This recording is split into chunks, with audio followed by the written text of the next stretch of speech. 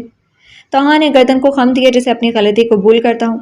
تم کوئی بھی فرصت فراہم کر دو، میں تو غلام ہوں آپ کا۔ اس نے دھیرے سے ہاتھ آگے بڑھایا جیسے پورا آسمان تھامنے جا رہا ہو، اور اس کی کلائی کو چھوڑ کر رک گیا۔ ثنا نے فوراً ہاتھ سمیٹ لیا، ہونٹ دانتوں میں دبا لیا اور بستر پر بکھری ساڑی سمیٹنے لگی۔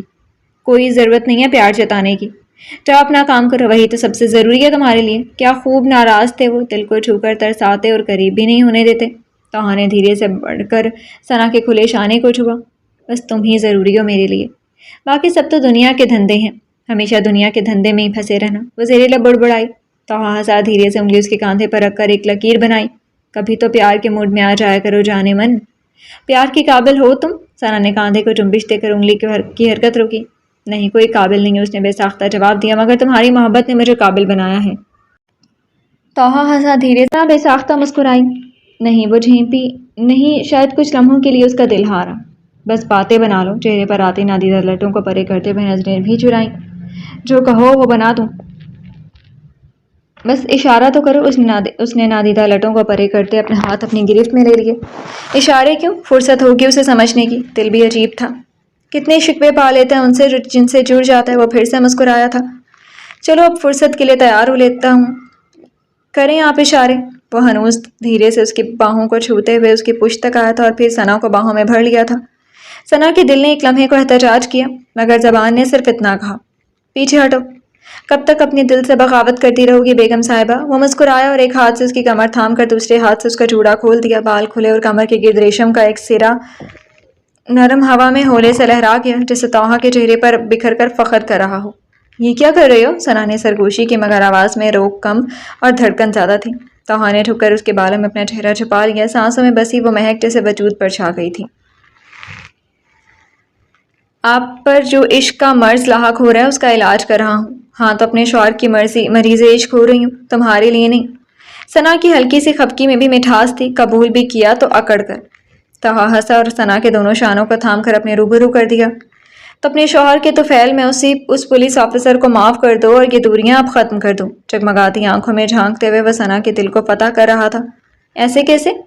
وہ اس کے چہرے کو گھورنے لگی۔ بس مطلب کے لیے میٹھے بن جاتے ہیں، گردن اکڑائے وہ مصنوعی طیش سے بولی۔ کون سا مطلب پورا کیا تم نے؟ اس نے نچلا لب ہونٹوں میں دبا کر جیسے اپنی خفگی جتائی۔ اب کیا میں گنواؤں بھی؟ وہ چمکی۔ ہاں گنواؤ۔ توہا نے جھک کر اس کی ٹھوڑی اپنے لب رکھے، ہلکی نمی، ہلکی سی شرارت اور گہری محبت۔ ثنا ساکت رہ گئی۔ گنوانے کی کیا ضرورت ہے، ابھی بھی تم وہی کر رہے ہو۔ آواز کمزور تھی مگر آنکھوں میں نرم سی نمی تھی۔ توہا کے ہونٹوں نے ٹھوڑی سے کان تک کا سفر کر کے وہاں آ کر بوجھل سرگوشی کی۔ یہ تو میں اپنی محبت جگانے کی کوشش کرتا ہوں، تم ناراض ہو نا؟ میری ناراضگی کی پرواہ ہے؟ ثنا نے آہستگی سے کہا، نظریں چرانے کی ایک اور ناکام کوشش کے ساتھ۔ توہا نے اس کے رخسار پر انگلی پھیری جیسے الفاظ کی بجائے لمس سے جواب دینا چاہتا ہو۔ پرواہ نہ ہوتی تو تمہاری ہر سانس کی گنتی میرے دل کی دھڑکن میں کیوں بس جاتی؟ ہر پل تمہیں چاہنے کی خواہش میں اپنا آپ بھی کیوں بھول جاتا؟ نگاہوں کی حدت سے ثنا نے آنکھیں بند کر لی، جیسے وہ حدت کال پر پھرتی انگلی کا لمس اس کے اندر کہیں دھڑکنے لگا ہو۔ پرواہ ہے، بس اتنا سا وقت بچا کر۔ اس نے پھر ہلکا سا شکوہ کیا، شکایت لبوں پر، مگر آنکھیں اس کی محبت میں مبتلا ہو رہی تھی۔ توہا کی آنکھوں میں گلابی سی چمک اور بڑھی، ایک ہاتھ کی انگلیوں سے ریشمی بازو سے ہلاتے ہوئے دھیرے سے کہا، تم مان کر دیکھو، میں دن رات تمہاری باہوں میں گزارنے کی قسم کھا لوں۔ اس کے کھلے بازوؤں پر انگلی پھیرتا جیسے لفظوں سے زیادہ جذبات کی زبان بولنا چاہتا ہوں۔ ثنا کی پلکیں لرز گئیں، سانس اکھڑ سی جاتی کہ فوری پیچھے ہوئی۔ کوئی ضرورت نہیں ہے، پلٹ کر بستر پر رکھی ساڑی سمیٹنے کے بہانے خود کو سنبھالنے کی ناکام کوشش۔ یار اب مان بھی جاؤ، میں یہاں ہنی مون منانے آیا ہوں، وہ بھی میرا پہلا ہنی مون۔ توہا کی آواز میں شرارت تھی اور نگاہوں میں بے قابو چاہت۔ ثنا نے تیوری چڑھائی، اس کے بعد اور بھی منانے کے ارادے ہیں کیا؟ ہاں، ہر سال، صرف اور صرف اپنی خوبصورت ڈائن کے ساتھ۔ اس نے زبردستی ثنا کو بازوؤں کے حصار میں لے لیا۔ تم نے مجھے ڈائن کہا؟ ثنا نے دانت پیسے مگر مسکراہٹ چہرے پر پھسل ہی گئی۔ توہا نے سر جھکا کر اس کے گال کو ہونٹوں سے چھوا۔ ڈائن جو میرا دل، ہوش، سکون سب چھین کر رکھ لے۔ چہرہ آگے بڑھا کر وہ سانسوں کو جوڑ لیتا کہ ثنا نے اس کے سینے پر ہاتھ رکھا۔ بس اب بہت ہو گیا۔ ہاتھ سینے پر رکھے وہ اسے پیچھے کرنے کی کوشش میں تھی، مگر وہ مزید قریب آ گیا۔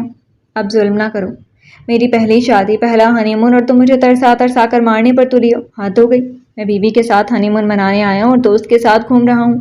اس کی بیچارگی پر ثنا نہ چاہتے ہوئے بھی ہنستی۔ اتنے دن کافی ہو گئے نا، اب مان جاؤ، بہت پیار سے کی گئی التجا وہ ایک دم پگھل سی گئی تھی۔ آئندہ سے کوئی جھوٹ نہیں بولو گے نا؟ توحا کے کالر کو چھوتے ہوئے ان کا انداز ناز بھرا تھا۔ ٹھیک ہے، پھر میں کوئی سچ نہیں بولوں گا۔ توحا وہ خفا ہوئی اور توحا ہلکے سے ہنسا تھا۔ جھوٹ سچ کی تکرار کو چھوڑ کر بس محبت کی مانتی رہنا میری جان، اور اعتبار سے باندھ لینا، سب کچھ حل ہو جائے گا۔ اور یہ کہتے ہوئے وہ اس کی ٹھوڑی تھام کر دھیرے سے لبوں پر چھو گیا۔ ثنا پل بھر کو ساکت ہو گئی۔ لمس نرم تھا، خاموش تھا، مگر اندر تک پگھلا دینے والا۔ وہ ہڑبڑا کر پیچھے ہوئی، مگر ہونٹ کانپے، پلکیں بند ہو گئی تھی۔ نہیں کرو، اس کی سرگوشی میں احتجاج نہیں، صرف شدت تھی۔ توحا نے ہنستے ہوئے بازو اس کی گرد لپیٹے۔ تم سے محبت کرتا ہوں، بے پناہ، بے تحاشا، بس یہی سب کچھ ہے ہمارے درمیان۔ اب آیا یقین؟ کر لیا یقین۔ ثنا کی ہنسی میں اب کوئی خفگی نہ تھی۔ توحا نے اس کا چہرہ دونوں ہاتھوں میں لے کر ایک بار پھر لب سے لب جوڑے، اس بار دیر تک جیسے لمحے کو قید کرنا چاہتا ہو۔ ثنا نے ساکت ہو کر پل بھر کو سب بھلا دیا تھا۔ اب ہٹو بھی، مجھے تیار ہونے۔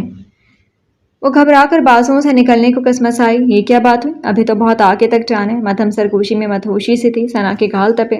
جی نہیں، معاف کر دیا، مگر اب چھوڑو مجھے، ابھی حیات آتی ہوگی۔ لگاتار خود کو چھڑوانے کی کوشش کرتے ہوئے وہ پرتپش نظروں سے گھبرا بھی رہی تھی۔ گرے آنکھوں کی سرخ لائٹ تو دل میں گھس کر تباہ کر دینے والی تھی۔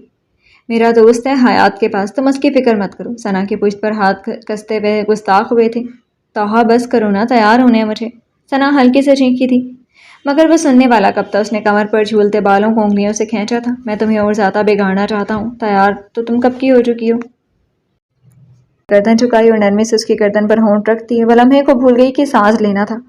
توحا پلیز چھوڑو مجھے، حیات آ جائے گی۔ ثنا کی آواز میں اب سرسراہٹ تھی، وہ بھیگی کانپتی سی۔ بس بہت ہو چکا، یہ چھوڑو، پکڑو، اب ہم ایک دم فریش ہو کر پارٹی میں جائیں گے۔ ایسے اسے لیے ہی وہیں بستر پر گر گیا تھا۔ ثنا کے ہر احتجاج کو نظر انداز کرتے ہوئے وہ اسے باہوں میں بھرے سانسوں کے اندر تک اترا جا رہا تھا۔ ایک ہاتھ اس کے بالوں میں سرسرایا، دوسرا کمر کی گرد مضبوط ہو گیا۔ توحا پلیز، حیات آ سکتی ہے۔ آنے دو، وہ بھی سمجھ جائے گی کہ ہم واقعی ہنی مون پر ہیں۔ اس طرح بیچارے میرے دوست کا بھی شاید بھلا ہو جائے۔ ثنا کی گردن کے پشت کو نرمی سے جکڑے ہوئے وہ اس کی آنکھوں میں دیکھتے ہوئے بولا تھا، تمہیں شرم نہیں آتی؟ ہنسی دبانے کے لیے اس نے ہونٹ دانتوں تلے دبائے۔ تمہاری محبت میں شرم کا کیا کام؟ بس تمہاری آغوش ہو اور میں… اپنی شرٹ کے بٹن کھولتے ہوئے وہ جھکا کہ دروازے پر ہلکی سی دستک ہوئی۔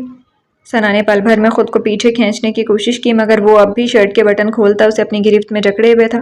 حیات آ گئی ہے، وہ تبھی سرگوشی میں گلابی سے پڑتی منمنائی تھی۔ تمہیں خاموش پا کر چلی بھی جائے گی، آج وہ کسی صورت بھی پیچھے ہٹنے والا نہیں تھا۔ پلیز ابھی رہنے تو، پارٹی سے واپس آئیں گے نا؟ وہی دبی آواز میں بولتے ہوئے ثنا کے چہرے پر سرخی چھا رہی تھی۔ تمہارا کیا بھروسہ، پارٹی میں پھر 100 ڈگری پارا پر چڑھ جاؤ اور آج رات پھر مجھے یوشا کے بیڈ روم میں سونا پڑے۔ ثنا کی کلائی جکڑ کر وہ مسکراتی آواز میں بولا، اور باوجود شرم و غصے کے ثنا دبا سا ہنسی تھی۔ ہٹو اب، ہنستے ہوئے پھر سے پیچھے ہٹنے کی کوشش کی۔ اب بس، کچھ نہیں، میں پیچھے ہٹنے کی حالت میں نہیں ہوں، بس میرے پیار میں کھو جاؤ۔ توحا کی تیز سانسیں چہرے پر اتریں اور ثنا کی سانسیں بے ربط ہو گئیں۔ وہ تھوڑا سا کانپ گئی تھی، جیسے اسے کسی انجانی حد کی سرحد پر لا کھڑا کیا گیا ہو۔ توحا، اس نے دبے دبے لہجے میں پکارا، مگر نام کے ساتھ کوئی شکایت، کوئی تکرار، کوئی ممانعت وابستہ نہیں تھی۔ بس اس کے لبوں پر اس کا نام تھا، اور آنکھوں میں بے یقینی جس میں سوال بھی تھے اور تسلیم بھی۔ توحا نے آہستگی سے اس کی پلکوں پر جھک کر ہونٹ رکھے، اتنا نرم جیسے کوئی تتلی کسی کمل پر اتری ہو۔ مجھ سے محبت ہے نا، تو بس اس کی مانتی جاؤ۔ وہ تھوڑا پیچھے ہوا، اس کی آنکھوں میں جھانکتا ہوا بولا۔ ثنا نے سر جھکا کر پلکیں بند کی اور بس اتنا کہا، تم میرے لیے ہمیشہ ایسے ہی رہو گے نا؟ توحا نے خاموشی سے اس بات میں سر ہلایا اور اس نے کان کے پاس آ کر دھیرے سے بولا، تمہارا ہوں، سانسوں سمیت، جسم و جاں سمیت، آج سے ہر دن، ہر رات، ہر لمحہ۔ کمرے میں خاموشی گہری ہو گئی تھی، جیسے سانسوں کی روانی بھی اسی لمحے کے تقدس کو محسوس کر رہی ہو۔ ثنا نے آہستہ سے خود کو چھپانے کی کوشش کی، مگر توحا نے اس کے ہاتھ تھام لیے تھے۔ چھپانے کی اب ضرورت نہیں ہے، تم تو وہ ہو جسے میں ہر روپ میں، ہر جذبے میں، ہر طرح چاہتا ہوں۔ وہ اپنی انگلیوں سے ثنا کے ہر راز کھولنے لگا تھا، دھیرے دھیرے، جیسے کوئی کسی نازک راز سے پردہ ہٹا رہا ہو۔ بال اس کے کندھوں پر بکھر گئے تھے اور ثنا نے ہولے سے آنکھیں موند لیں، جیسے وہ خود کو اس کے لمس میں تحلیل ہونے دے رہی ہو۔ توحا نے اس کے ماتھے سے آغاز کیا تھا، پھر ناک کی سیدھ میں آ کر اس کے لبوں پر رکا۔ ثنا نے ہولے سے ہونٹوں کو بند رکھا، مگر دل کی دھڑکن جیسے اعلان کر رہی تھی کہ وہ اس ہار میں رضامند ہے۔ تمہارے لبوں پر اپنی وفا ثبت کرنا چاہتا ہوں، وہ سرگوشی جیسا بولا۔ ثنا کے لب تھوڑے سے لرزے اور طاہا کے ہونٹوں نے اس لرزش کو اپنے ہونٹوں میں جکڑ لیا۔ کمرے کی فضا بدل چکی تھی، جیسے خاموشی میں بھی سانس چھپے ہوں، جیسے سانسوں میں بھی دھنک ہو، جیسے قریب بہت خاموش، بہت نرم، ایک دوسرے کی حد میں ڈھلنے لگے تھے۔ پردے چاک ہو گئے تھے، مگر اس کا خوف نہیں تھا، فقط ایک اضطراب تھا جس میں شرم، محبت، تذبذب اور قبولیت سب شامل تھے۔ طاہا نے اس کی گردن پر ہونٹ رکھے اور آنکھیں بند کر کے جیسے دعا کی یا شاید شکر ادا کیا تھا۔ مجھے یقین نہیں تھا کہ تم مجھے کبھی اتنا قریب آنے دو گی، بوجھل ہوتی آواز میں وہ آہستگی سے بولا۔ ثنا نے خود کو اس کے سینے سے لگا لیا، ایک ایسی قربت میں جہاں لفظ چھوٹے پڑ جاتے ہیں اور فقط لمس بولتا ہے۔ مجھے بھی یقین نہیں تھا کہ میں کبھی اتنا ٹوٹ کر کسی سے محبت کروں گی، وہ پہلی بار اعتراف کر گئی۔ محبت نے اس لمحے ان دونوں کے درمیان دیواریں ہٹا دی تھیں۔ وہ صرف جسمانی تعلق نہیں تھا، وہ ایک روح کی رسائی تھی، ایک وصل جس میں مکمل ہونے کا یقین شامل تھا، جس میں گواہ فقط دل کی دھڑکنیں تھی اور گواہی میں سانسوں کی روانی۔ کھڑکی سے آتی ہواؤں نے بستر پر لیٹے دو وجودوں کو جیسے اپنی چادر میں لپیٹ رکھا تھا۔ خاموشی ہر طرف گہری تھی، بوجھل سی سرگوشی میں ڈھلی، پرسکون بخش، جیسے دو روحوں کے بیچ کوئی عہد خاموشی میں تحریر ہوا ہو۔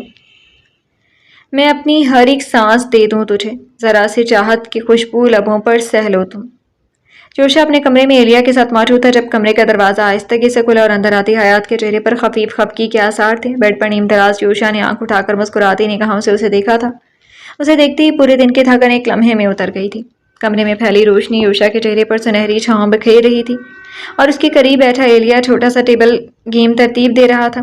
حیات بالوں کو اونچے جوڑے میں لپیٹتی اندر آئی اور خود سے ہی بولی، یہ ثنا کو کیا ہو گیا؟ دروازہ ہی نہیں کھولا اس نے۔ تعجب سے بڑبڑاتے ہوئے وہ بیڈ پر ٹک گئی۔ جوشا نے اپنی سنجیدگی میں بھی ایک شرارتی چمک چھپا رکھی تھی۔ اس نے ایلیا کے بالوں پر ہاتھ پھیرتے ہوئے بغیر اسے دیکھتے ہوئے کہا، تمہیں کیا ضرورت تھی ابھی اس کے پاس جانے کی؟ حیات نے ہونٹوں پر بے اختیار خفگی سجائی۔ تیار ہونا تھا، ساڑی باندھنی ہے، اب مجھ سے کہاں سے آتا ہے؟ اس نے بلایا تھا اور کمرہ بند کر کے بیٹھ گئی، روانگی سے بولتے ہوئے منہ بھی بنایا تھا۔ جوشا کی نظروں کا سفر بے اختیار اس کے چہرے سے شروع ہوا، چمکتی آنکھیں جن میں آج کچھ الگ سا نور تھا، جیسے کسی انکہی خوشی کا عکس ہو۔ پھر وہ نگاہیں آہستگی سے نیچے اتری گردن تک، جہاں شفاف و نازک جلد پر جھولتی چند شرارتی لٹیں۔ وہی جوڑا، وہی رنگ، وہی انداز جس نے کئی بار اس کی دل کی دھڑکنوں کو الگ سے پیاس بخشی تھی۔ یوشا نے پلکیں جھپکنے کی کوشش کی مگر نظریں جیسے قید ہو چکی تھیں۔ ہر زاویہ، ہر خم، ہر جنبش اس کے دل میں ارتعاش سا بھر رہی تھی۔ ایک لمحے میں کتنی ہی خواہشیں جا گئیں، کچھ چھپی ہوئی، کچھ انکہی اور کچھ وہ جو لفظوں سے ماورا تھیں۔ اس کی نظر جیسے اس لمحے صرف اسی کے لیے بنی تھی، اور وہ جیسے جان بوجھ کر اس کے حواس کو آزما رہی تھی۔ مگر اس نے گہرا سانس بھر کر ایلیا کی طرف دیکھا۔ دوپہر بھر سو کر اب اس کے بیٹے کا ارادہ بس اس کے ساتھ کھیلنے کا تھا۔ ادھر وہ اس کے جذبات سے بے خبر موبائل اٹھا کر ثنا کو کال لگا چکی تھی، کال بھی نہیں اٹھا رہی۔ موبائل کی اسکرین پر انگلی پھیرتے ہوئے وہ بیزار سی ہوئی۔ یوشا نے نرمی سے سر جھٹکا، وہ پک بھی نہیں کرے گی۔ کیوں؟ حیات نے نظریں اٹھائیں۔ یوشا نے ہنستے ہوئے ایلیا کو اپنی گود میں کھینچا اور اس کے کانوں پر اپنے دونوں ہاتھ رکھ دیے، پھر آہستہ سے جھک کر حیات سے بولا، کیونکہ طاہا وہاں ہے اور ہسبینڈ اور وائف جب ایک بند بیڈ روم میں تنہائی میں ہوتے ہیں نا، تو وہ صرف ڈور ہی نہیں لاک کرتے، موبائل کالز بھی نہیں اٹھاتے۔ Got it? اور should I spell it out more clearly for you? بات مکمل کر کے اس نے ایلیا کے کانوں سے ہاتھ ہٹائے۔ حیات کا چہرہ پل میں کانوں تک سرخ ہو گیا تھا، لب بھینچے کیسی بے وقوفی کرائی تھی، وہ اب خجالت سے برا حال تھا۔ ڈیڈ، میرے کان بند کیوں کیے تھے آپ نے؟ ایلیا نے سر اٹھا کر معصومیت سے پوچھا۔ کیونکہ میں آپ کی ماما کو ایک راز پہ سمجھا رہا تھا اور آپ کو یہ والا گیم کھیلنا ہے نا۔ دیکھو، اس نے فوراً ایلیا کا دھیان ایک رنگوں بھرے پزل پر لگا دیا تھا۔ بڑی خوبصورتی سے اس کا دھیان بٹ گیا تھا۔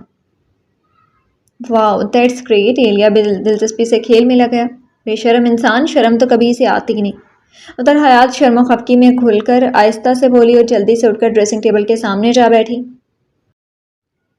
جھنجھلاہٹ اس کی آواز میں تھی مگر آنکھوں میں چمک بھی تھی، جیسے وہ اس کی بے باک انداز پر خفا ہونے کا بہانہ ڈھونڈ رہی ہو، لیکن دل تو اسی شوخی میں بہل رہا تھا۔ یوشا نے ایک نظر ایلیا پر ڈالی جو اب رنگین بلاکس کی دنیا میں مست تھا، اور پھر خاموشی سے بیڈ سے اٹھ کر اس کے عقب میں آ کھڑا ہوا۔ ڈریسنگ کی نرم روشنی میں اس کا عکس آئینے پر جھلک رہا تھا، بالوں کو اونچے جوڑے میں سمیٹے، چہرے پر ہلکی سرخی جیسے پورا چہرہ شکایت کی قندیل لیے بیٹھا ہو۔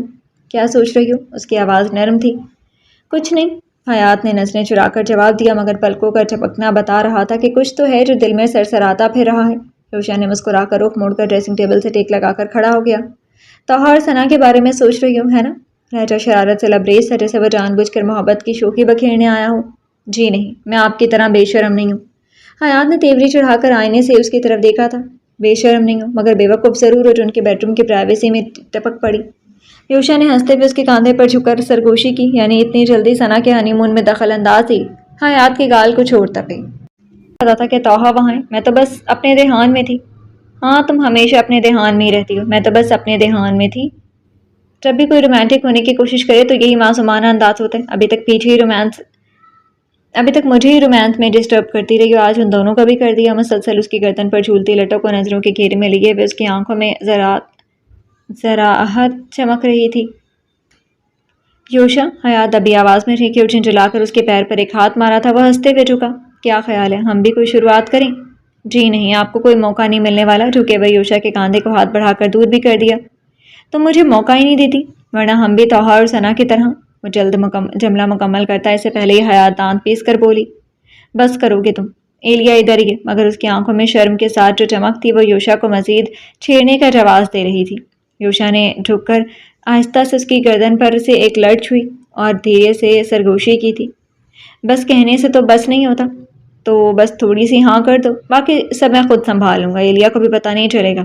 حیات نے بالکل چپ رہنے کی کوشش کی مگر گالوں کی سرخی، جھکی نگاہیں اور کانپتی پلکیں بول گئیں کہ کچھ کہا نہیں، سب سنا جا چکا ہے. اب پلیز جاؤ، تم کام کرنے دو. تیار ہونے ہیں مجھے. وہ خود کو سمیٹتے ہوئے تیزی سے اٹھ گئی. یوشا نے اس کی کلائی تھامی. تیار تو تم دل چرانے کے لیے ہو، باقی سب محض رسمیں ہیں. وہ کلائی تھامے ہوئے اس کے پیچھے آ کھڑا ہوا. آئینے میں دونوں کی تصویر جھلک رہی تھی. حیات نے شیشے پر نگاہ ڈالی. اس کے کاندھے پر نظریں جمائے مسکرا رہا تھا. کہو تو میں تیار کر دوں. یوشا کی سرگوشی حیات کی گردن کے پیچھے انگلی کی نرم سی خراش کے ساتھ جیسے ہلکی لہر کی صورت اس کے سماعت سے ٹکرائی تھی. آواز اتنی مدھم تھی کہ صرف وہی سن سکتی تھی. کمرے میں موجود ایلیا اپنی ہی دنیا میں گم تھا. اب کیا آپ ساڑی بھی پہنائیں گے مجھے؟ اس کے لہجے میں شوخی تھی، آنکھوں میں چمک، جیسے یہ منظر اس نے پہلے کہیں خواب میں دیکھا ہو. I can do everything. Sari تو محض ایک بہانہ ہے. یوشا نے گردن تھوڑی سے موڑ کر اسے دیکھا، پھر آہستگی سے ایک پاس اس کی کمر کی گرد لپیٹ دیا. ساتھ ایک نظر ایلیا پر بھی ڈالی جو اب بھی گیم کی دنیا میں کھویا ہوا تھا. جی نہیں، آپ رہنے دیں. ثنا باندھ دے گی. ویسے بھی وہ ابھی کمرے میں شوہر کے ساتھ خاص کلاس میں مصروف ہے. اسے فارغ ہونے دے، پھر میں اسے بتاتی ہوں کہ محبت کی کلاس اصل میں کیا ہوتی ہے. وہ نرمی سے یوشا کے ہاتھ کو اپنی کمر سے ہٹا کر ڈریسنگ ٹیبل سے لگ کر کھڑی ہو گئی. یوشا ہنسا، دھیما اور گہرا. وہ ہنسی جو بدن میں سنسناہٹ دوڑا دے. انہیں کلاس لینے دو، میں تمہاری ساڑی باندھ دوں گا. دھیرے دھیرے ہر پل کو محسوس کرتے ہوئے حیات نے ہونٹوں پر مسکراہٹ کو دبایا، لیکن اس کی آنکھوں نے پہلے یوشا کی ہار مان لی تھی. آپ ساڑی باندھیں گے یا پھر دوسری کلاس شروع کر دیں گے؟ لبوں سے ادا ہونے والے الفاظ میں شرارت تھی لیکن آواز میں خفیف کپکپاہٹ بھی تھی. یوشا کی آنکھوں کا رنگ جیسے گہرا سمندر ہو گیا، جذبے کی تہیں رازوں کی گہرائیاں. تمہیں اندازہ نہیں ہے میں کتنے طریقوں سے لپیٹ سکتا ہوں. ساڑی ہو یا تمہاری باہیں، بس اجازت ہو. یوشا کی انگلی نے ایک بار پھر اس کے شانے پر ہلکی سی لکیر کھینچی، جیسے وہ لمس آ کے بڑھنے کی چاہ ہو. بس کرو اب. حیات کی شرمیلی سی ہنسی لبوں سے چھوٹ گئی، نرم نازک، اور یوشا نے مسکراتے ہوئے لمحے کو قید کر لیا. آج تمہاری مہلت ختم ہونے والی ہے میڈم. زبان کی پکی. اپنے رومانس کی کلاس کی شروعات تو یہیں سے شروع کروں گا. یوشا نے مدھم مگر گمبھیر لہجے میں کہا، جیسے رات کا سناٹا اب بھی اس کی بات سننے کو تھم گیا ہو، جیسے دھڑکنوں کو بھی یہی منظور ہو. یہ کس نے کہا؟ حیات کے پلکیں بے ساختہ لرزیں اور گلابی سے سرخی اس کے چہرے سے اتر کر پورے وجود پر چھا گئی تھی. اسی زبان نے جو کبھی خواہش کا ذکر کرتے ہچکچائی تھی، آج وہی خواہشیں پوری ہوں گی تمہاری لبوں سے، تمہارے ہی انداز میں. آج کی رات صرف ہماری ہے، صرف ہماری. یوشا کی آنکھوں میں چاہت کی بے قراری تھی، ایک ایسا جنون جو بیان سے باہر تھا. حیات کی نظریں جھکی ہوئی تھیں، دل کی دھڑکن جیسے دھیمی دھیمی دھن پر چل رہی تھی. کمرے کے فضا میں خوشبو کی نرمی تھی اور ایک ایسی خاموشی جو صرف قربتوں کے لمحوں میں جنم لیتی ہے. اب تم زبان کی پکی بننے کے لیے تیار ہو نا؟ یوشا نے جھک کر اس کی جھکی پلکوں کے نیچے جھانکنے کی کوشش کی. آواز میں شرارت تھی مگر آنکھوں میں بے تابیاں چھپی تھیں. کبھی نہیں. اس نے دونوں ہاتھوں سے اس کے شانے پیچھے دھکیلنے کی ایک ناکام سی کوشش کی، لیکن یوشا نے فوراً اس کی کلائیاں تھام کر اپنی طرف کھینچ لیا. وہ اتنی قریب آ گئی کہ سانسیں ایک دوسرے سے الجھنے لگی تھیں. یوشا، ایلیا یہیں ہے. گھبراہٹ نے جیسے لمحے کو روک دیا. ایلیا کی طرف اشارہ کرتے ہوئے کان تک سرخ تھے. یوشا ہنسا، آہستگی سے گردن موڑ کر بیڈ پر اوندھے لیٹے ایلیا کو دیکھا جو مگن ہو کر گیم کھیل رہا تھا، جیسے اسے دنیا سے کوئی سروکار ہی نہ ہو. ایلیا جان، تمہاری مما نے اپنے ہاتھ گندے کر لیے، تو اب دھلا دیں. واش روم میں لے جا کر مما بھی بچی بنی ہے. ایلیا کی سنجیدہ معصومیت نے لمحے کو چٹکی میں بدل دیا. ایسی اجازت اور تبصرے پر حیات کا منہ حیرت سے کھل گیا. یوشا نے رخ پھر سے حیات کی طرف موڑ کر ابرو چکائے، جیسے کہہ رہا ہو اب مانتی ہو نا کہ بیٹا ڈیڈ کا ہو گیا؟ میرا بچہ چھین لیا تم نے. کیا ناز سے بھرا شکوہ تھا. تاکہ میری بیوی مکمل میری ہو جائے اور تمہارے پاس کوئی بہانہ تاکہ میری بیوی مکمل میری ہو جائے اور تمہارے پاس کوئی بہانہ نہ بچے۔ اس طلب دانتوں میں دبا کر ایک آنکھ بھی دبائی۔ ہٹو پرے، نہیں جانا مجھے۔ بولا نا، ہاتھ کے ساتھ دوریاں جو بھی ہوں دھو دینا ہے۔ آخری جملہ آہستہ تھا، جیسے لمس کے بجائے الفاظ نے چھو لیا ہو۔ جوشا، نہیں، میں نے کہا نا۔ حیات نے پیچھے ہٹنے کی کوشش کی مگر اس کے لہجے میں شرارت سے زیادہ شرم چھپی تھی۔ یوشا کے چہرے پر وہی جان لیوا مسکراہٹ تھی جس سے وہ اکثر اپنے فیصلے ہار دیتی تھی۔ میری پیاری بیوی، ہمارے بیٹے نے خود ہاتھ واش کرنے کی اجازت دے دی ہے۔ اس نے بازو حیات کے گرد لپیٹا۔ تو شوہر ہونے کے ناطے صفائی کا فرض میرا بنتا ہے۔ جوشا، پلیز ایلیا، کمرے میں اچھا نہیں لگتا۔ اس نے سرگوشی میں کہا جیسے الفاظ بھی سنبھل کر باہر آ رہے ہوں۔ کمرے سے لے کر اسی لیے واش روم لے جا رہا ہوں۔ انصاف ہے نا؟ اس سے پہلے کہ حیات کچھ کہتی، یوشا نے ایک جھٹکے میں اسے باہوں میں اٹھا لیا۔ یوشا، وہ بے ساختہ دبا سا چیخی مگر آواز دبی ہوئی ہنسی میں ڈھل گئی تھی۔ شور کیا تو ایلیا سمجھے گا کہ ماما ڈیڈ لڑ رہے ہیں اور ہم دونوں جانتے ہیں کہ یہ ہمارے رومانس کا سب سے بڑا رکاوٹ ہے۔ وہ مسکراہٹ دباتا اس کے تمام احتجاج کے باوجود بھی واش روم تک پہنچ گیا تھا۔ دروازے کے قریب پہنچ کر یوشا نے پاؤں سے دروازہ کھولا۔ یوشا، چھوڑو مجھے۔ وہ تھوڑی سی مزاحمت کر رہی تھی مگر یوشا کو معلوم تھا یہی مزاحمت سب سے حسین ہاں ہوتی ہے۔ بس 5 منٹ، تمہارے ہاتھ دھونے کے ساتھ ساتھ بات لے لوں گا اور باقی تمہاری مرضی۔ دروازے کو ہلکی ٹھوکر سے بند کرتے ہوئے اس نے جھک کر حیات کے لب بھی چومے۔ 5 منٹ؟ حیات نے تیکھے انداز میں آنکھیں گھمائی تھی۔ ہاں، صرف 5 منٹ، پر میری گنتی میں۔ دھیرے سے مسکرا کر باتھ ٹب کی طرف موجود شاور کی طرف بڑھا۔ دیکھو، مجھے شاور والا رومانس بالکل نہیں پسند ہے، حیات نے اس کے بازو میں مچلتے ہوئے کہا، جیسے ضد بھی ہو اور پرہیز بھی۔ یوشا کے چہرے پر شرارتی مسکراہٹ گہری ہو گئی۔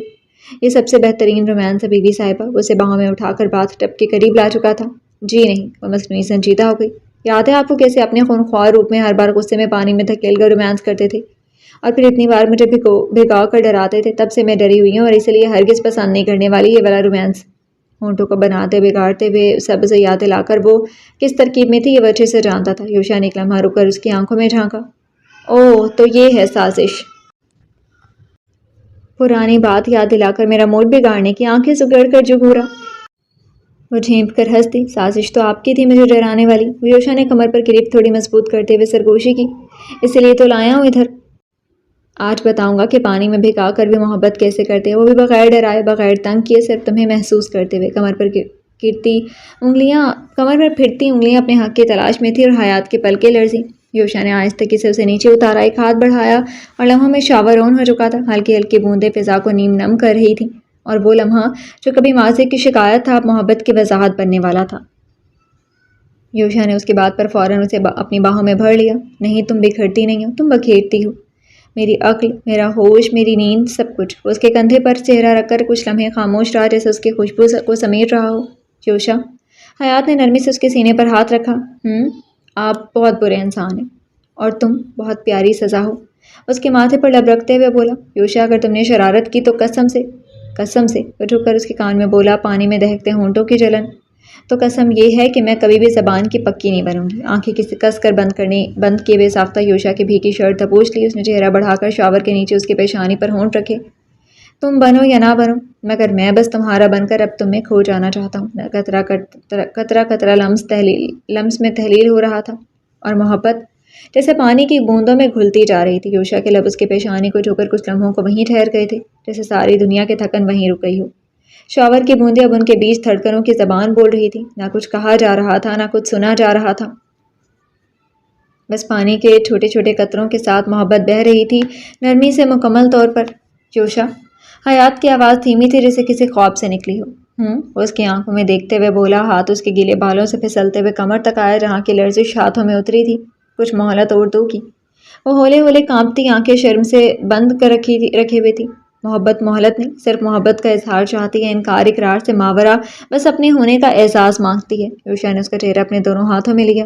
مجھے مکمل ہونا ہے تم میں کھو کر، کبھی سختی، کبھی شرارت، لیکن اصل میں اسی شدت سے جو تمہارے لیے میرے دل میں برسوں سے مچل رہی ہے۔ اس کی انگلیاں حیات کے رخسار پر پھسلتی ہوئی ٹھوڑی کے نیچے رکیں۔ اب لبوں کے بیچ صرف ایک سانس کا فاصلہ باقی تھا۔ شاور کا پانی ان کے وجود پر پڑ رہا تھا مگر جو نمی ان کی سانسوں میں تھی وہ محض پانی کی نہیں تھی، وہ چاہتوں کی بارش تھی جس میں تن من بھیگتے سلگ رہے تھے۔ مجھے مکمل کر دو گی نا؟ یوشا کی سانسیں اس کے ہونٹوں پر تیر رہی تھیں۔ حیات نے آہستہ سے آنکھیں کھولیں اور جو دیکھنے کو ملا وہ صرف ایک محبت نہیں تھی بلکہ ایک الگ ہی جذبہ تھا جس کی نگاہ میں بے پناہ احترام، خاموشی میں پرسکون محبت اور لمس میں مکمل اپنائیت تھی۔ بے ساختہ حیات کا سر اقرار میں ہلا اور یوشا نے اس کے کندھے پر اپنے لب رکھے، کسی دعا کی طرح، کسی حسرت کی طرح، اور پھر اس کے دونوں ہاتھوں کو تھام کر سرگوشی کی۔ اب میری قربت میں صرف تم ہوگی، میرا دل اور میرا جنون جو تمہیں وہ درد بھلا دے گا جسے میں نے دیا تھا۔ یوشا نے حیات کے ہاتھوں کو اپنے ہاتھوں میں لے کر نرمی سے اپنے سینے پر رکھ دیا، جیسے کہ یہ لمحہ دنیا کے تمام مصروفیات سے آزاد ہو کر صرف ان دونوں کا ہو۔ اس کے لبوں سے پھوٹنے والی ہر سرگوشی میں ایک عہد تھا، ایک وعدہ جو لفظوں سے کہیں زیادہ گہرا تھا۔ آج کی رات جب ہم ملیں گے تو کوئی ماضی کی تلخی نہیں، کوئی خوف نہیں، بس ہم دونوں اور ہمارا پیار، جیسے ایک مدت بعد مکمل ہونا ہے۔ حیات کے دل کی دھڑکن تیز ہو گئی، اس کے چہرے پر ایک خاص چمک سی آ گئی تھی۔ وہ اس محبت میں کھو گئی جو صرف زبان سے بیان نہیں کی جا سکتی تھی بلکہ محسوس کی جاتی تھی۔ یوشا نے اپنے ہاتھوں سے اس کے بال پیچھے کیے اور آہستہ آہستہ اس کے گال کو چھوا، پھر اپنے ہونٹوں کو اس کے ہونٹوں کے قریب لایا۔ ان کے ہونٹ صرف اس فاصلے پر تھے جہاں سے محبت کی مٹھاس محسوس کی جاتی ہے، مگر ابھی وہ بوسے کی مٹھاس میں مکمل ڈوبنے سے پہلے یوشا نے اپنی سرگوشی میں کہا تھا، ہمیشہ یاد رکھو تم میری زندگی کی وہ روشنی ہو جس کے بغیر سب کچھ ادھورا ہے۔ حیات کی آنکھوں میں نمی چھا گئی تھی، وہ اپنے ہاتھوں کو یوشا کے سینے پر رکھ کر اس کی دھڑکن سننے لگی اور پھر دھیرے دھیرے اپنے لبوں کو اس کے لبوں سے ملا دیا۔ یہ بوسہ نہ صرف محبت کا اظہار تھا بلکہ اعتماد، سکون اور مکمل وابستگی کی علامت بھی تھا۔ پانی کی بوندیں ان کے جسموں پر بہہ رہی تھیں مگر وہ ایک دوسرے میں اتنے گم تھے کہ ماحول کا احساس ختم ہو چکا تھا۔ صرف دو دلوں کی کہانی جو خاموشی سے مگر شدت سے ایک دوسرے سے بات کر رہی تھی، صرف سانسوں سے ایک دوسرے کو چھو رہی تھی۔ وہ لمحے جو محبت کی سب سے خوبصورت زبان بول رہے تھے، رات کے سناٹے میں ایک نرم سی سرگوشی کی طرح گونجتے رہے، جیسے زندگی کی سب سے حسین راز ان کی آنکھوں اور لمس میں چھپا ہو۔ لمحے گزرتے ہی رہتے کہ تبھی واش روم کے دروازے پر تیز دستک ہوئی۔ ڈیڈ، پزل فیل ہو گیا، ماما کے ہاتھ واش ہو گئے تو باہر نکلیں۔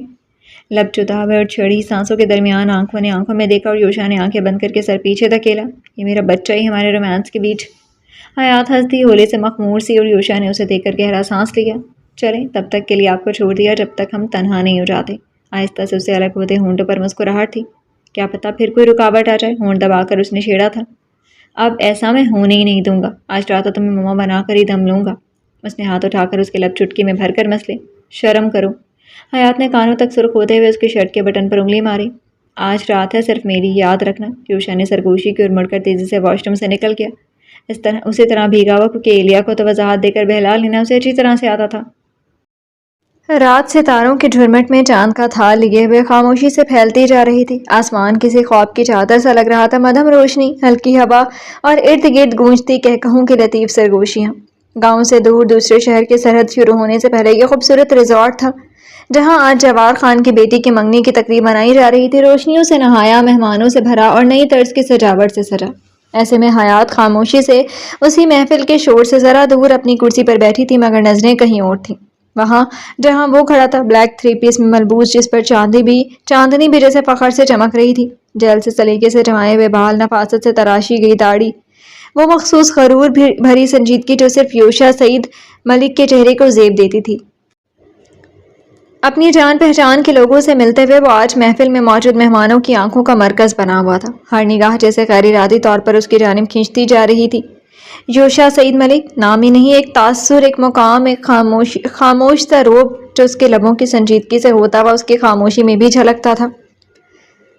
حیات نے اپنے نازک ہاتھوں کی انگلیوں کو آپس میں جکڑ لیا۔ اس کے سامنے کچھ فاصلے پر مہمانوں کی ایک ٹولی جمع تھی جس کے درمیان کھڑا وہ کبھی کسی سے ہاتھ ملاتا، کبھی کسی کے ساتھ گردن جھکا کر بات کرتا اور کبھی دھیرے سے مسکرا دیتا، وہی مسکراہٹ جو حیات پر بجلی بن کر گرتی ہے۔ وجاہت کیا ہوتی ہے اس کا مکمل روپ وہ اس میں دیکھ رہی تھی، اور صرف دیکھ نہیں رہی تھی بلکہ دوسروں کی نگاہ کو محسوس کر کے جلی جا رہی تھی اور جلتی جاتی کہ قریب بیٹھی ثنا اس کے کان میں گھسی۔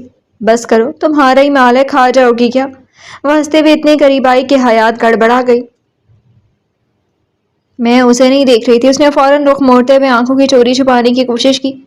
او ہاں، تم تو چاند کو دیکھ رہی تھی، اور تمہارا چاند زمینی لباس میں آگ لگا رہا ہے۔ ثنا نے شرارت سے آنکھیں دبائیں۔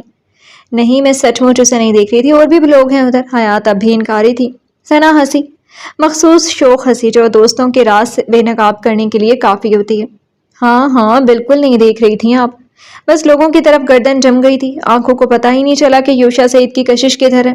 کرسی کے پشت سے ٹیک لگا کر جوس کا ایک گھونٹ لیتے ہوئے نظریں پھر سے یوشا کی طرف دوڑائی تھیں، اور اگر دیکھ بھی رہی ہو تو ثنا نے آہستگی سے سرگوشی کی۔ دیکھنے پر تو کوئی پابندی نہیں ہے، اور ویسے بھی اگر نہ دیکھو تو پھر وہ بلیک 3 پیس کس کے لیے پہنا ہے اس نے؟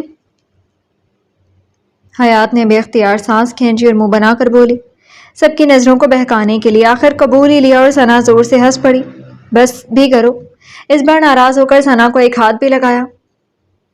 یہ بات تو مان لو آج تمہارا کھڑوس قہر ڈھار ہے، اللہ کرے کوئی لڑکی اسے نہ لے اڑے۔ ثنا نے چوٹ لگائی۔ ایسی کوئی خاص بات نہیں ہے اس میں، جیسے باقی مرد ہوتے ہیں ویسا ہی ہے۔ حیات نے فوراً منہ پھیر کر گردن اونچی کی۔ ثنا نے آنکھیں مٹکائیں۔ اف، حسد چھپا نہیں جا رہا اور زبان پر انکار جمائے بیٹھی ہو۔ ایسا ویسا کچھ نہیں ہے، اس جیسے مرد روز نہیں بنتے، اور ویسے بھی تمہارا ہے تو تم سے زیادہ کوئی اور کیوں دیکھے؟ حیات کی نظریں ایک بار پھر یوشا کی طرف اٹک گئیں اور پھر توحا کی طرف وہ جھک کر کچھ کہہ رہا تھا اور حیات کا دل بے اختیار بولا، اسے کہو یوں نہ مسکرایا کرے، دل بہک جاتا ہے۔ میں ایلیا کو دیکھ رہی تھی۔ نظریں موڑ کر حیات نے بچوں کی طرف دیکھا۔ میرا بیٹا کتنا پیارا لگ رہا ہے نا؟ ثنا نے بھی فوری ادھر دیکھا تھا۔ ہمارا بیٹا، وہ میرا بھی بیٹا ہے، اس نے نرمی سے یاد دلایا، محبت کی وہی دھڑکن جو حیات کے بعد اس کا حق ہوتا ہے۔ ہاں ہمارا۔ حیات کے لبوں پر ممتا کی مسکراہٹ پھیل گئی۔ تم بس اسے نہار رہی ہو، پر تم جانتی ہو میں رکنے والی نہیں، ابھی اسے پیار کر کے آتی ہوں۔ ثنا ساڑی سنبھال کر بچوں کی طرف بڑھ گئی۔ حیات نے مسکرا کر اسے دیکھا۔ وہ جتنا اعتماد سے اس لباس میں چل رہی تھی وہ خود اتنی ہمت نہیں کر پا رہی تھی۔ پھر سے اکیلی ہوئی تو بیٹھے بیٹھے نظر بے اختیار پھر یوشا پر جا رکی۔ وہ اب زریں اور تابش کے ساتھ باتوں میں مصروف تھا۔ اس کے چہرے پر وہی مخصوص سکون، وہی پرکشش سنجیدگی۔ کہاں آج رات مکمل ہونے کی خواہش تھی، کہاں اب کب سے ایک نظر ڈالنے کا روادار نہیں۔ پارٹی میں آئے تو اسے ہی نظر انداز کیا جا رہا تھا۔ گھمنڈی کہیں گا، آج کی رات کرنا اب کچھ ٹھینگا دوں گی تمہیں، حیات نے دل ہی دل میں تیش سے کہا، مگر ہونٹوں پر جو ہلکی سی ناراضگی تھی وہ اس گھمنڈی کی ملکیت تھی۔ چاروں طرف خوشبو، کہے، نرم روشنی اور بیچ میں وہ ایک دلربا گھمنڈی شوہر جو دل کا مکمل اختیار رکھتا تھا۔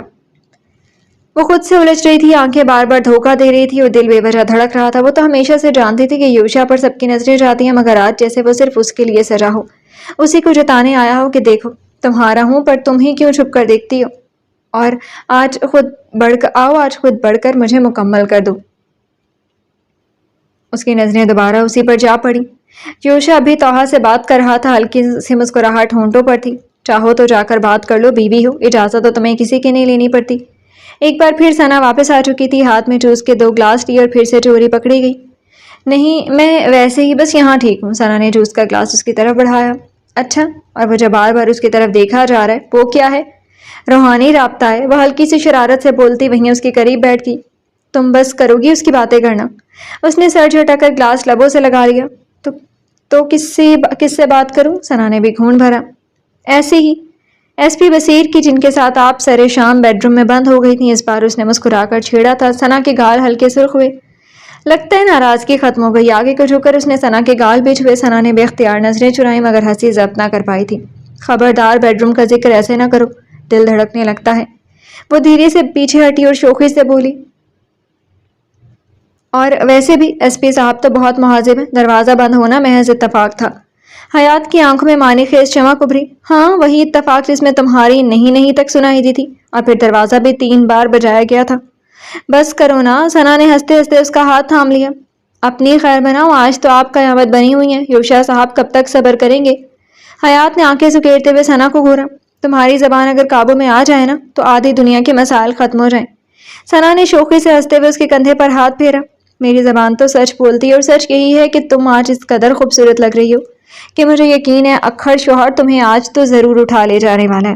اس کے جملوں سے حیات کو واش روم میں کی ساری بات یاد آئی تھی، تو اس نے نظریں چرا لیں۔ بس کرو اور یوشا کو بیچ میں لانا بند کرو، وہ یہاں صرف تقریب کے لیے آیا ہے، مجھ سے کوئی خاص دلچسپی نہیں ہے۔ حیات کی آواز میں انکار ضرور تھا، لیکن لہجے کی خفگی، وہ ہلکی سی لرزش اور آنکھوں کا جھکنا، سب کچھ چیخ کر کچھ اور کہہ رہا تھا۔ ثنا نے گہری نظر سے اسے دیکھا، پھر ہونٹوں کو زور سے دبایا۔ راز والی بات یاد آ گئی نا؟ اس نے دھیرے سے سرگوشی کی، وہی شوخی بھری سنجیدگی جو صرف وہی رکھ سکتی تھی۔ حیات نے فوراً رخ موڑ لیا۔ کون سی بات؟ کچھ خاص نہیں تھا، کوئی راز نہیں۔ لب کپ آئے مگر جملے بے ربط سے ہونے لگے۔ اوہ ہاں، کچھ خاص نہیں تھا۔ ثنا نے نظریں سکیڑی۔ بس یوشا نے آج کی رات کی کوئی پلاننگ آپ کو بتائی ہوگی۔ حیات کا دل دھڑک کر رہ گیا۔ تم میرے کمرے میں تانکا جھانکی کر رہی تھیں کیا؟ گڑبڑا کر جو کہا تو ثنا بے ساختہ ہنستی چلی گئی۔ بہت کمینی ہو تم، اس نے خجل ہو کر ایک ہاتھ مارا تھا۔ پھر یہ چھیڑ چھاڑ تب تک چلتی رہی تھی جب تک ثنا ادھر بیٹھی رہی۔ زرین نے کسی کام سے اسے بلایا تھا، وہ اٹھ کر چلی گئی تھی، پر حیات اب بھی وہیں بیٹھی رہی، ساڑی پہن کر جو عذاب مول لیا تھا، چلنے کا راج نہیں لے سکتی تھی، چلنے کا چانس نہیں لے سکتی تھی۔ ثنا پھر سے چلی گئی تو پھر سے خود کو تنہا محسوس کرنے لگی تھی۔ اس نے ٹھوڑی پر ہاتھ رکھا اور پھر نظریں یوشا پر کاٹ دی۔ وہ اس کے پاس نہیں آ رہا تھا، جبکہ وہ تو دل ہی دل میں تیار تھی کہ وہ آئی، ایک نگاہ ڈالے اور بس وہ پگھل جائے۔ یوشا نے دور سے دیکھا، نظریں ملی تھی، مسکراہٹ ہی نہیں، فقط نظر، مگر نظر میں کئی جملے لپٹے تھے۔ تبھی ساتھ موجود توہا نے کچھ سنایا۔ یوشا نے ہنستے ہوئے سر کو ذرا سا پیچھے کیا اور حیات کو لگا جیسے دل، سانس، پلکیں سب کچھ رک سا گیا ہو۔ او خدا، وہ ایسے کیوں ہنستا ہے؟ جیسے ہر ہنسی میرے ضبط کا امتحان ہو۔ وہ کھوئی کھوئی سی بیٹھی تھی، نظریں محفل کے شور سے پرے وہیں اٹکی ہوئی تھی، دل کسی انجانی الجھن میں الجھا ہوا تھا، جب اچانک ایک مانوس نہیں مگر پر اعتماد مردانہ آواز نے اس کے سکوت کو توڑ دیا۔ "Can I sit here?" لہجہ اجنبی مگر خود میں لپٹا ہوا تھا۔ وہ چونکی، گردن اٹھا کر دیکھا، براؤن بلیزر، گندمی رنگت اور گہری آنکھیں، چہرے پر ہلکی مسکراہٹ، ہینڈسم سا مرد۔ حیات کے چہرے پر فوراً اجنبیت کی سرد چادر تن گئی۔ "جی نہیں، میری بہن ابھی ادھر آنے والی ہے، یہ اس کی جگہ ہے." اس نے اختصار سے قدرے روکھے انداز میں جواب دیا اور فوراً نظریں موڑ کر یوں ارد گرد دیکھنے لگی جیسے اس کی موجودگی کو لمحے بھر میں نظر انداز کرنا چاہتی ہو۔ "جب تک وہ نہیں آتی تب تک تو میں بیٹھ ہی سکتا ہوں، رائٹ؟" حیات نے انتہائی ناگواری سے گردن موڑی، اب کی بار آنکھوں میں واضح خفگی تھی۔ "بہت دیر سے آپ کو اکیلے دیکھ رہا ہوں، اور حسین شے تنہا ہو، یہ مجھے قبول نہیں ہے." اپنی ٹھوڑی کو دو انگلیوں سے چھوتے ہوئے آنکھیں حیات کے چہرے پر تھیں۔ "میں تنہا نہیں ہوں." اجنبیت سے بول کر وہ خاموشی سے اٹھ کھڑی ہوئی، ساڑی کا آنچل سنبھالا اور جانے کے لیے قدم بڑھائے۔ "کہیں آپ کو ہیلپ کی ضرورت ہو تو…" اس نے بھی اٹھتے ہوئے بھرپور نگاہ حیات پر ڈالی، اس نگاہ سے وہ سلگ گئی۔ "آپ کی ہیلپ کے لیے یہاں بہت لوگ موجود ہوں گے، میری مدد کے لیے جو آیا ہے وہ کسی کی اجازت کا محتاج نہیں ہے." حیات کا لہجہ برف جیسا سرد تھا اور نگاہیں جیسے قندیل کی لو میں لپٹی ہوئی دھار۔ "لیکن اس فنکشن کی سب سے حسین پری کی مدد کرنا میرے لیے تو آنر کی بات ہے." وہ اب ہونٹوں پر عجیب سی شاطرانہ مسکراہٹ سے جائے پوری دیدہ دلیری سے اس کی آنکھوں میں جھانک رہا تھا۔ وہ حواس پر قابو رکھے ہوئے ساڑی کا آنچل سمیٹ کر نکلنے کو ہوئی تھی کہ وہ اچانک ایک قدم آگے بڑھا اور سیدھا اس کے سامنے آ کھڑا ہوا۔ "اپنا نام تو بتا دو اینجل." اس کے لہجے میں وہ سب کچھ تھا جو ایک عورت کے لیے ناگواری کی آخری حد ہوتی ہے۔ حیات نے گہری سانس لے کر جبڑے بھینچے، نگاہوں میں سلگتا ہوا غصہ اتارا اور دانت پیستے ہوئے بولی، "دیکھیں سسٹر، دیکھیں مسٹر، میرے راستے سے ہٹ جائیں۔ فواد ہوں میں، فواد خان." وہ نرم لہجے میں بولا، سینے پر ہاتھ رکھ کر جسے اپنی گستاخی کو رسمی عزت میں لپیٹنا چاہ رہا ہو۔ "فواد ہو یا جواد، تم جیسے لوگوں کے نام سے مجھے کوئی دلچسپی نہیں ہے." اس نے قدم پیچھے ہٹانے کی کوشش کی تو فواد ایک بار پھر اس کے قریب ہوا۔ "جن کے راستے میں ہم آ جائیں وہ راستے بدلا نہیں کرتے." اور اگلے لمحے جیسے کوئی موسم پلٹ گیا ہو، جیسے کسی طوفان سے پہلے کا سکوت ٹوٹ گیا ہو، جیسے دھڑکن تک رک گئی ہو، پیچھے سے کسی کے قدموں کی آہٹ نہیں آئی تھی، بس ایک مضبوط ہاتھ حیات کی کمر میں آ کر اتنی شدت سے جکڑا کہ وہ خود بخود ٹھہر گئی۔ وہ ہاتھ پہچانا ہوا تھا، وہ گرفت استحقاق کی تھی، وہ لمس تسلی کی تھی۔ اور جو لوگ کسی کی راہ میں پتھر بن کر کھڑے ہوں، انہیں ٹھوکر مار کر ریزہ ریزہ کر دینا مجھے آتا ہے۔ یہ آواز وہی تھی، سرد، بے رحم اور بجلی کی طرح کاٹتی ہوئی یوشا کی۔ حیات کی روح جیسے بل کر خاموش ہو گئی اور دل گہری سانس بھر کر مطمئن ہو گیا۔ اس نے آنکھیں بند کر کے لمحے بھر کو خود کو اس گرفت میں ڈھلتے محسوس کیا۔ فواد کی نظریں اس کے چہرے پر، پھر اس کے کمر میں جکڑے ہاتھ اور آخرکار یوشا کے چہرے پر آ کر ٹھہر گئی۔ وہ آنکھیں جو جل رہی تھیں اور لب جو خاموش ہو کر سب کچھ کہہ چکے تھے۔ "آپ ہیں ان کی حقدار." ہونٹ پر مسکراہٹ مگر آنکھیں ایک دم سرد ہو اٹھی تھیں۔ "یس، میں ہوں اپنی اینجل کا حقدار، یہ میری بیوی ہے مسز یوشا ملک." یوشا کی نگاہیں اس وقت پر جیسے ٹھنڈی اور لوہے جیسے سخت تھیں، جن میں نہ کوئی رحم تھا نہ برداشت۔ حیات کی کمر پر اس کا ہاتھ اب بھی قائم تھا، جیسے اعلان کر رہا ہو، یہ میری ہے، صرف میری۔ حیات اس گرفت سے خوشی سے کھل اٹھی تھی، جتنا وہ خود کو بے اعتنا دکھا رہا تھا وہ بے اعتنائی تھی ہی نہیں، بس خود کو بچا رہا تھا۔ "تو پھر مشورہ ہے مسٹر ملک." وہ قدم پیچھے ہٹاتا ہوا بولا، "اپنی بیوی کو تنہا مت چھوڑا کریں، بہت حسین چیزیں بہت جلد دوسروں کی نظروں میں آ جاتی ہیں." یوشا نے لمحے بھر کو سانس روکا، پھر گردن تھوڑا سا جھکائی، آنکھوں میں اتنی سرد آگ تھی کہ فواد کی مسکراہٹ لمحے بھر بجھ گئی۔ "دوسروں کی نگاہ اگر میری ملکیت پر پڑ جائے تو وہ آنکھیں بچتی نہیں ہیں مسٹر فواد." یوشا نے ایک لفظ اتنے ٹھہراؤ اور یقین سے کہا کہ فواد کی گردن تھوڑا سا جھک گئی۔ دوسرے لمحے وہ سنبھل کر بولا، "آپ کی قابلیت پر مجھے کوئی شک بھی نہیں، کافی سنا ہے آپ کے بارے میں، بائی دی وے آپ سے مل کر خوشی ہوئی۔ سی یو مسز ملک." یوشا سے بے تاثر آواز میں بولتے ہوئے وہ گردن اٹھا کر یوشا کی باہوں میں کھڑی حیات کو دیکھتے ہوئے وہاں سے چلا گیا تھا۔ اس کی نظریں جو لمحے بھر کو یوشا کی باہوں میں قید حیات پر پڑی، ان میں جلن، شکست اور اعتراف کا عجیب سا امتزاج تھا۔ حیات نے اس نظر کو محسوس کیا اور پہلی بار اس کا دل چاہا کہ وہ خود کو مکمل طور پر یوشا کے سینے سے لپٹا دے تاکہ کسی کی نگاہ بھی اس پر نہ ٹھہرے۔ فواد آہستہ آہستہ پلٹا اور محفل کی روشنیوں میں گم ہو گیا، جیسے کوئی بے قیمت سا کردار اپنی شکست چھپا کر پردے کے پیچھے چلا گیا ہو۔ اور یوشا اب بھی اس کی کمر تھامے کھڑا تھا۔ اس کے چہرے پر سکون تھا، مگر آنکھوں میں وہی ضد، وہی استحقاق، جیسے حیات کے وجود کا ہر پہلو اس کے نام لکھا ہو۔ ٹھیک ہو؟ وہ جھک کر اس کی کان کے قریب پوچھ رہا تھا، لہجہ سہارے جیسا، سانسوں کی گرمی جیسے دل کو تھام لیتی۔ ایک دم ٹھیک، حیات نے ہولے سے مسکراہٹ لبوں پر سجا لی، وہ مسکراہٹ جو دل کی دھڑکن سے پھوٹی تھی۔ یوشا نے اس کی کمر سے بازو اٹھائے اور اب وہ پوری قامت سے اس کے روبرو کھڑا تھا، نظر وہی تیز اور پوری کی پوری صرف اسی پر۔ تمہیں کوئی اور ڈریس نہیں ملا تھا اس ایونٹ میں پہننے کے لیے؟ حیات کی مسکراہٹ پل میں غائب ہوئی۔ کہاں وہ چاہتی تھی کوئی رومان بھرا جملہ کہے، نظر جھکا کر سرگوشی کرے، تم نے مجھے دیوانہ بنا دیا، اور یہاں یہ شخص تیوری چڑھا کر ساڑی پر سوال کر رہا تھا۔ کیا کمی ہے میرے ڈریس میں؟ آنکھیں خفا ہو گئیں، آواز میں نمی سی در آئی۔ کمی ہی کمی ہے، وہ نظریں تیز کر کے جیسے اسے گھور رہا تھا، جیسے وہ واقعی کوئی جرم کر بیٹھی ہو۔ جب پہن رہی تھی تب تو کوئی اعتراض نہیں تھا، اب اچانک کیوں؟ حیات کی آواز میں تپش اتر آئی۔ مجھے کیا معلوم تھا کہ تم اس قدر قیامت بن جاؤ گی، ورنہ آج تمہیں اسی فنکشن میں لاتا ہی نہیں۔ بس ہم دونوں ہوتے اور تمہاری ساڑی کی پرت در پرت کھولتا، تمہیں باہوں میں بھر کر طوفان بن جاتا۔ اسے یوں خفا دے کر یوشا نے پیشانی مسل کر بس اتنا ہی کہا، مجھے نہیں معلوم تھا کہ یہ ساڑی اتنی… وہ رکا جیسے دل کو روکا، اتنی بےہودہ لگے گی، سب کچھ کھلا۔ حیات جل کر راکھی ہو گئی۔ یہاں آدھی خواتین نے ساڑیاں پہنی ہیں، ثنا آپی نے بھی، اور تمہیں بس میری ساڑی بےہودہ لگی؟ تعریف تو کرنی نہیں، الٹا سنانے آ گئے ہو، تیش بھری آواز میں بول کر منہ پھلا کر ایک طرف دیکھنے لگی۔ یوشا نے آہستہ سے لب کچھ لے۔ وہ جانتا تھا اب وہ نازک مقام آ چکا تھا جہاں ایک لفظ اور کہا تو یہ حسین چڑیا ہاتھ سے اڑ جائے گی۔ ایک تو ساڑی پہنتی اور چلا بھی نہیں جاتا، اور سب کے ساتھ بیٹھا نہیں جا رہا تم سے۔ وہ پھر بھڑکا جیسے اب اسے چلا کر بھسم کر دینا چاہتا ہے۔ کس کے ساتھ بیٹھوں؟ ثنا طہا کے ساتھ ہے، آپی بھائی کے ساتھ، ایلیا بچوں میں مگن ہے، اور ایک تم ہو جو اپنی حسین بیوی کو چھوڑ کر دوسروں کے ساتھ کھی کھی کر رہے ہو۔ غم کا غبار آنکھوں سے جھانکنے لگا، دل بھرا تو لہجہ بھی گیا۔ یوشا کی نگاہیں پلک جھپکنا بھول گئیں۔ ایک لمحے کے لیے وہ صرف حیات کو دیکھتا رہا، پیچ رنگ ساڑی، تراشیدہ بدن، گلابی لب، آنکھوں میں چمک، اور کاندھے سے لگا اس کا ہاتھوں کا منتظر آنچل، جیسے چاندنی شب میں کوئی مجسمہ محبت ہو۔ حسین، آنکھیں چھوٹی کر کے گھورا۔ یہ حسین حسین کہہ کر تمہارا دماغ خراب کر دیا گیا ہے شاید۔ تمہاری آنکھیں خراب ہو گئی ہیں۔ مانا کہ بلیک سوٹ میں تم آفت لگ رہے ہو، مگر میرے حسن کے پوائنٹس میں تم سے کہیں زیادہ ہیں۔ گردن اکڑا کر اس نے جیسے اسے اور بھی بےتاب کر ڈالا۔ یوشا کی نظریں پھر اس کے سراپے پر بہکنے لگیں، سر سے قدم تک ساڑی اس کے جسم پر لپٹی ہوئی ایسی لگ رہی تھی جیسے کوئی راز جو صرف ایک شخص کو جاننے کی اجازت ہو۔ کاش تم جانتی اس وقت تمہیں دیکھ کر میرے اندر کیا کچھ چل رہا ہے۔ بس لمحوں کا انتظار ہے جب تم ہوگی اور میری بےتابیوں کا دریا۔ یوشا کی آنکھیں لمحے بھر کے لیے بند ہوئیں، جیسے سد کی آخری پرت تک خود کو کھینچ لایا ہو، جیسے اندر ابلتا لاوا تھامنے کی آخری کوشش ہو۔ پھر پلکیں کھولیں اور نگاہوں میں وہی چمک، وہی دبدبہ اتر آیا جو صرف یوشا سعید ملک کی شناخت تھی۔ میرے ساتھ چلو۔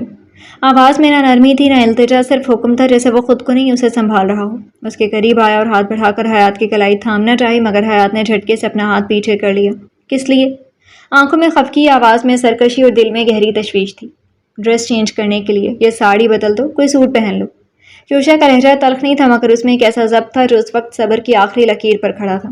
یعنی اب مصیبت یہ ہے کہ میں یہاں سے اٹھوں، ساڑی بدلوں، واپس آؤں، اور تب تم خوش ہو جاؤ گے؟ حیات نے مایوسی سے کہا، جیسے اس کا سارا دلکش ہونا بھی کسی قیمت پر قبول نہیں تھا۔ کہہ رہا ہوں نا چلو۔ یوشا کی ضد ادھر آئی تھی، وہ ضد جو صرف محبت میں آتی ہے۔ نہیں جاتی، وہ نظریں چرا کر بولی، مگر لہجے میں بغاوت کی لرزش تھی، جیسے وہ خود بھی اپنے انکار پر پوری نہیں تھی۔ یوشا کی سانس بھاری ہوئی، اس نے گردن جھٹکی جیسے اپنی حد پار کر چکا ہوں۔ تمہاری نہیں کی ایسی کہ تیسی۔ وہ آگے بڑھا، ایک پل میں اس کے قریب آیا اور بڑی مضبوطی سے اس کی کلائی تھام لی۔ اب تمہیں خود لے چلتا ہوں۔ حیات کا دل جیسے زور سے دھڑکا، اس کی گرفت میں طاقت نہیں، ایک حق تھا، جیسے وہ اسے ساڑی کے نہیں اپنے ضبط سے نکال کر لے جا رہا ہو۔ یوشا چھوڑو مجھے، لوگ دیکھ رہے ہیں۔ دیکھنے دو، سب جان لیں کہ میں تمہارا شوہر ہوں، اور مجھے اپنی بیوی کو دنیا کے سامنے یوں بے قابو کرنے کی اجازت نہیں ہے۔ ہاں، خود نہیں دیکھو اور پھر شکایت کرو۔ 7 قدم بڑھاتے ہوئے ناراضگی ہنوز وہی تھی۔ ساتھ چلو، پھر دیکھتا ہوں ہر طرح سے کھول کھال کر۔ ٹھیک انہیں لمحوں میں جب یوشا حیات کی کلائی تھامے اسے ہال سے باہر لے جا رہا تھا، 2 گہری گمبھیر آنکھیں ان دونوں پر جمی ہوئی تھی، نگاہوں میں عجیب سا شعلہ تھا، جس سے روشنی نہیں بلکہ کوئی پرانا جلتا ہوا حساب لپکا ہوا ہو۔ کیا دیکھ رہے ہو؟ کسی نے کندھے پر ہاتھ رکھا۔ فواد چونک کر پلٹا۔ سامنے لمبے بالوں والا بلند قامت اور سخت نقوش والا نوجوان کھڑا تھا، بدن پر کالے رنگ کا کرتا اور بائیں گال پر ایک گہرا پرانا زخم، جیسے کسی نے انتقام کی علامت کے طور پر چہرے پر تراش دیا ہو۔ یوشا سعید سے ملے؟ جاوید؟ فواد کی نگاہوں میں اب چمک نہیں، ایک عجیب سی سیاہی تھی، سرد مسکراہٹ جو اندر کی چنگاری کا عکس تھی۔ جاوید نے ہونٹ بھینچے اور ایک ایک لمحے کو وہ زخم ابھرتے ماضی کے منظر کی طرح دھواں دینے لگے۔ اس نے انگلی سے گال پر لگا وہ نشان چھوا، ٹھوس، سرد، ناقابل فراموش۔ اسی سے ملنے تو آیا ہوں۔ آواز جیسے گرد سے نکلی ہو، پرانی تپش سے بھری ہوئی، جیسے ہر حرف میں انتقام گوندا گیا ہو۔ فواد نے آہستہ سے سر ہلایا، جیسے کسی معاہدے پر مہر لگا دی ہو۔ مگر تم نے یہ تو نہیں بتایا تھا کہ اس کی بیوی اتنی حسین ہے؟ جاوید کی نظریں دوبارہ یوشا کے ساتھ جاتی حیات پر گئیں۔ لمحے بھر کو وہ خاموش رہا، پھر جیسے زہرآلود مسکراہٹ میں بولا، خوبصورتی ہمیشہ کمزور کر دیتی ہے مرد کو، اور کمزوری فتح کا پہلا زینہ ہے۔ فواد کا چہرہ سنجیدہ ہو گیا۔ میں نے بہت پہلے دیکھا تھا اسے، بس ایک نظر، اور اسی نظر کی سزا یہ ہے۔ اس نے گال پر نشان کی طرف اشارہ کیا، جیسے یہ محض ایک زخم نہیں بلکہ کوئی حلف ہو۔ تو اب؟ جاوید کی آنکھیں چمکی۔ فواد نے آہستگی سے کہا، اب اس کا دل جلے گا، اس کی آنکھیں دیکھیں گی، اور پھر وہ ہاتھ اٹھائے گا اور ہم اسے وہی دیں گے جو اس نے ہم سے چھینا۔ جاوید کی مٹھی بھینچ گئی اور حیات؟ فواد کے ہونٹوں پر تلخ مسکراہٹ تھی۔ وہ تو بس شروعات ہے، یوشا کو توڑنے کے لیے اسے دیکھنا کافی ہوگا۔ اس کی بے بسی، اس کی بے قراری، وہی ہماری جیت ہوگی۔ دونوں کی نگاہیں اب دوبارہ اس سمت مڑ چکی تھیں جہاں ایک شوہر اپنی بیوی کو ناراضگی سے محبت کے دائرے میں سمیٹ رہا تھا، اور ایک محبت کسی اور کی آنکھ میں انتقام کا لبادہ اوڑھے موت کی چادر لیے ہنوز خاموش کھڑی تھی۔